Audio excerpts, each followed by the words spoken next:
কে ফুচকাওয়ালা হবে তাই জন্য দেখা হচ্ছে। আজ মধুজা ফুচকাওয়ালা না মেয়ে ফুচকাওয়ালা? দুজনেই হয়, আমরা খাবো, আমরা কাস্টমার,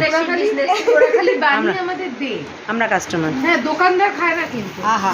আমি ফুচকা লালে টপ করে একটা মুখে ভরে নেবো আদা আমার পেটে চলে যাবে। জিজ্ঞেস করছি কার কার জল এসে গেছে জিভে সে একটু কম বলবে, মানে এই যে ফুচকা থেকে জল আসে না এরকম কোনো লোক পাওয়া যাবে না। মাম্মাম দেখি কি বলে মধুরা যে পরীক্ষা ফুচকা কেমন বানায়।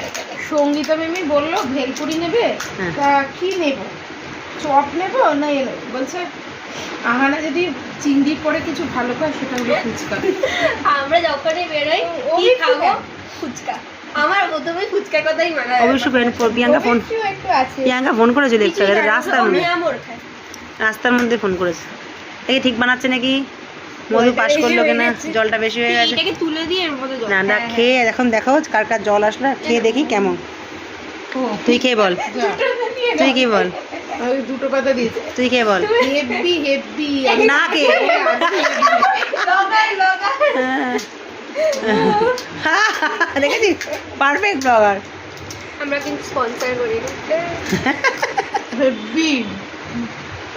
হ্যাঁ এবার এটা আমি খাবো, চলো টাটা।